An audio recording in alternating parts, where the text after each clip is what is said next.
Olá, meu nome é Wagner, eu sou do grupo da Giovanna Esteves, do Leonardo Maciel, da Mariana Franco e do Matheus Mantelato.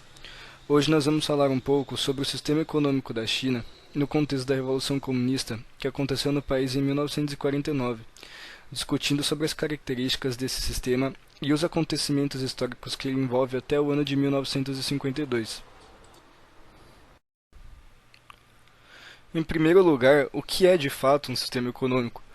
Quando se ouve o conceito de sistema econômico, muitos acreditam que ele envolve apenas características econômicas em específico, mas vai muito além disso. O conceito também inclui a maneira com que uma sociedade se organiza politicamente e socialmente, ou seja, ele considera as relações sociais e a situação política do país. Essa forma de organização tem como objetivo propor respostas ao sistema produtivo, sobre como produzir, o que produzir e para quem produzir. Durante a apresentação, veremos que no caso da China em específico, no período mencionado, essas trocas comerciais eram muito limitadas desde a época imperial. Além disso, os sistemas econômicos se classificam de duas maneiras distintas: o de economia de mercado, em que predomina a privatização dos fatores de produção, e o de economia planificada, predominando a propriedade pública dos fatores de produção. Na apresentação, nós vamos discutir quais eram os antecedentes que influenciaram na Revolução Comunista de 1949, como era o sistema produtivo da China no período anterior a essa revolução, desde sua época imperial, o processo revolucionário que colocou o Partido Comunista no poder em 1949 e também quais as propostas que esse partido tinha para o sistema econômico chinês até o ano de 1952. Começando pelos antecedentes históricos, é impossível falar do sistema econômico chinês do período sem mencionar a dominação e a pressão imperialista sobre a China. A China possuía grandes reservas de recursos minerais, como carvão, ferro e petróleo, o que chamava a atenção de muitas potências imperialistas, como o Japão e a Inglaterra, que passava por um processo de revolução industrial e buscava em vários países do mundo a exploração de matéria-prima, mas também principalmente aumentar o seu mercado consumidor. Desde o século XIX, os imperadores chineses lutavam constantemente contra o imperialismo inglês, que já havia estabelecido grande domínio e influência na Índia também. Inúmeros conflitos aconteceram envolvendo a China e a Inglaterra, mas foi a partir da Guerra do Ópio que a China teve o seu sistema econômico prejudicado de fato. O ópio era um dos únicos produtos que a China tinha interesse de compra, o que fez com que a Inglaterra passasse a comercializar esse produto em grande quantidade no território chinês, ao ponto que grande parte da população se tornou viciada e totalmente dependente do ópio. Em um dado momento de extrema instabilidade econômica e social, o governo chinês proibiu toda a transação do ópio inglês, ao mesmo tempo que parte da produção chinesa confiscou cerca de 20.000 caixas do ópio em um de seus portos. Tal situação irritou profundamente o governo inglês, que respondeu a esses acontecimentos dando início a um conflito militar com a China. A Inglaterra, possuindo uma das marinhas mais fortes do mundo, bombardeou uma série de territórios da China, que já vivia uma situação de instabilidade econômica e social. Assim, o Império Chinês não conseguiu resistir aos ataques da Inglaterra, de modo que foi obrigado a assinar alguns tratados como consequência desse conflito, como o Tratado de Nanquim e o Tratado de Tianjin. O Tratado de Nanquim determinava que Hong Kong, um território importante da China, seria entregue ao domínio da Inglaterra por um período de 100 anos, além de conceder uma série de facilidades comerciais pelo território chinês à Inglaterra, como zonas de livre comércio. Não muito diferente, o Tratado de Tianjin determinou a abertura de diversos portos do território chinês, o que fez com que muitas potências estrangeiras passassem a comercializar seus produtos na China também. Ou seja, a partir disso, o Império Chinês já não era mais capaz de resistir aos avanços das potências imperialistas no seu território, já que teve que ceder territórios importantes a essas potências e também facilidades comerciais a outros países. A partir disso, surgiram uma série de movimentos nacionalistas e anti-imperialistas na China, que tinham como objetivo diminuir a influência das potências estrangeiras sobre o país.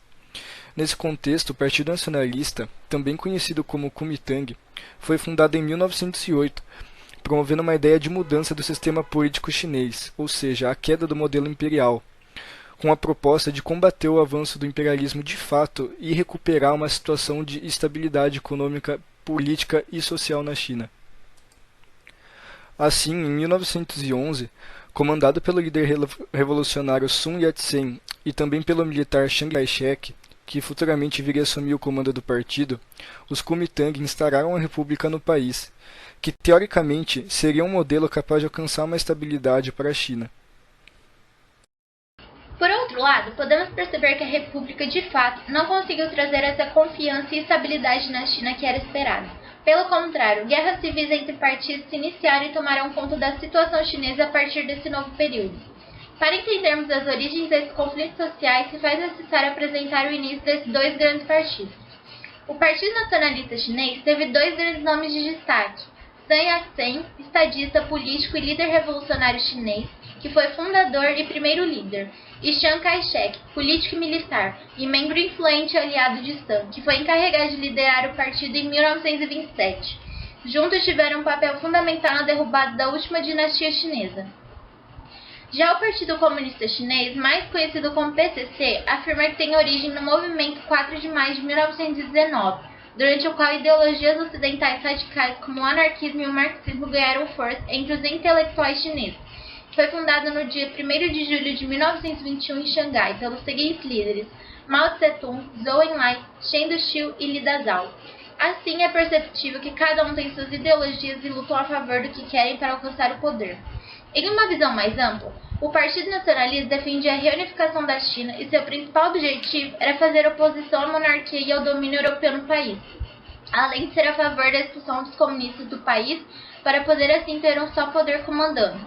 O Partido Comunista fundou-se em ideologias derivadas da vontade popular e lutava contra o imperialismo e o governo Kuomintang, ou seja, nacionalista, além de lutar contra reformas no campo. Apesar de antigos desacordos, Mao Tse-tung, então chefe supremo, procurou construir o socialismo chinês seguindo o modelo soviético.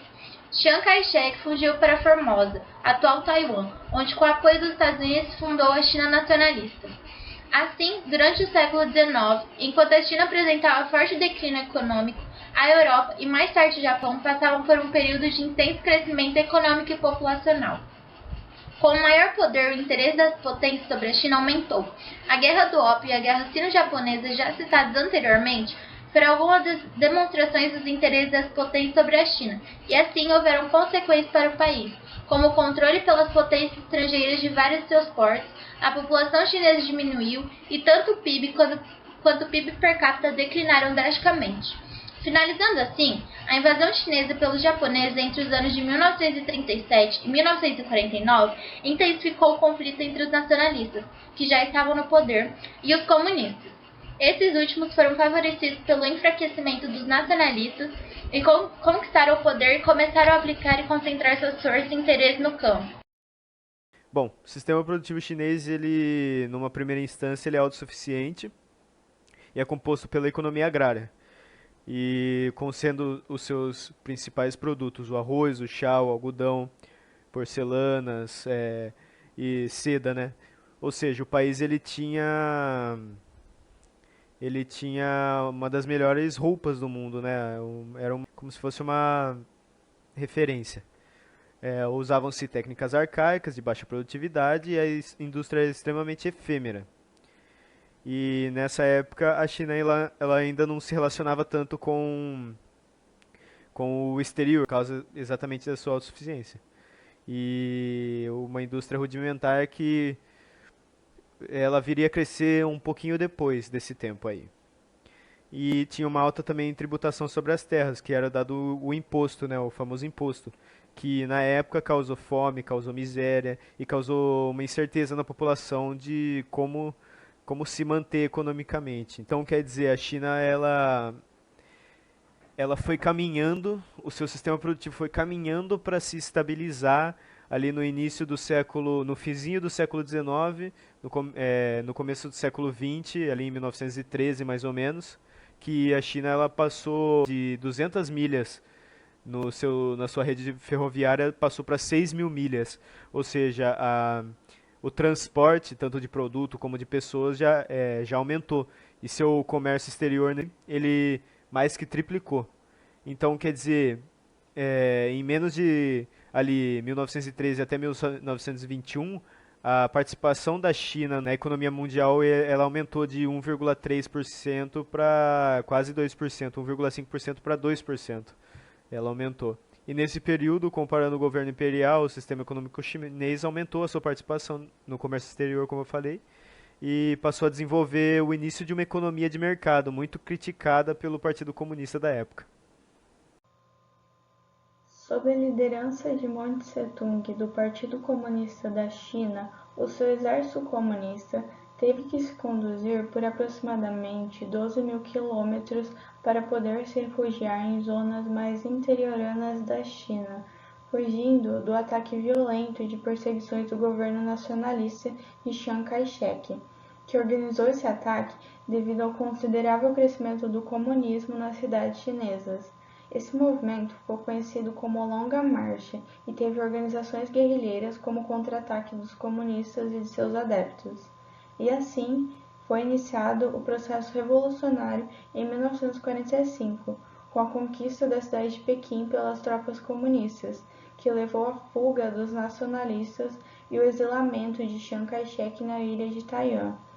E com isso, Mao Tse-tung proclamou a República Popular da China em 1º de outubro de 1949, dando início à ditadura de caráter voltado nas ideologias comunistas. Houve uma guerra civil em que as forças comunistas de Mao Tse-tung lutaram contra as forças nacionalistas de Chiang Kai-shek. Com essa vitória, foi fundada a República Popular da China, e as transformações começaram a ser implementadas pelo novo regime comunista. Entre essas transformações, aconteceu que Mao Tse-tung viajou à União Soviética a fim de assinar o Tratado de Amizade. Essa foi a única vez que ele viajou para fora da China durante a sua vida. O tratado lidou com uma série de questões, tais como privilégios soviéticos em Xinjiang e na Manchúria. E um dos seus pontos mais importantes foi a prestação de um empréstimo de 300 milhões de dólares da União Soviética para a República Popular da China, que havia sofrido economicamente e logisticamente por mais de uma década de guerra intensa. Depois que o Partido Comunista Chinês assumiu o governo, houve uma intensa perseguição a todos que se demonstravam opostos às ideias do partido, principalmente aos membros do Partido Nacionalista. Nesse sentido, muitos líderes do Partido Nacionalista se refugiaram em Taiwan junto com Chiang Kai-shek, enquanto outra parte migrou para Hong Kong como uma forma de proteção, um território chinês que estava sob domínio inglês desde o fim da Guerra do Ópio. A tomada de poder por Mao Tse-tung em 1949 ocorreu em meio a um caos social. O país estava devastado pela guerra contra o domínio japonês e também pela guerra civil que enfrentara contra os nacionalistas. O cenário econômico estava longe de estável, a agricultura havia sido assolada e a indústria existente destruída. É nesse contexto que emerge o consenso acerca da necessidade de uma reforma agrária extensa e eficiente. Poderíamos descrever a economia chinesa nesse momento como dual, composta por um vasto território agrícola com poucas cidades industriais ao seu redor. A economia era amplamente dependente da agricultura, com 80% da população no campo e mais de 70% da PIB advindo do setor primário. Nesse sentido, pode-se dizer que a criação das bases para o desenvolvimento industrial passava necessariamente pela tão esperada reforma agrária, uma vez que o setor primário tem um papel determinante nesse processo. Primeiramente, porque é necessário que o setor primário esteja preparado para suprir a indústria com matérias-primas, bem como suprir os trabalhadores da cidade com alimentos. E também porque é por meio da apropriação da acumulação primitiva, possibilitada pelo aumento da produtividade do campo, que o governo chinês obtém os recursos necessários aos empreendimentos industriais. E por fim, para que haja a criação da grande indústria, é necessário que haja mercado para os bens por ela produzidos. Dessa forma, a ampliação do produto do campo e, consequentemente, da renda do trabalhador agrícola possibilita que haja demanda para os bens produzidos pela indústria nascente.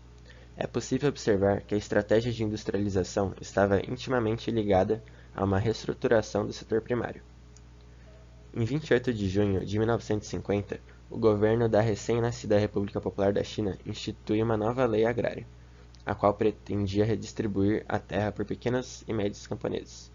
Seria no surgimento desse processo que, em 1953, o movimento de coletivização das terras pretendia agrupar os camponeses em cooperativas.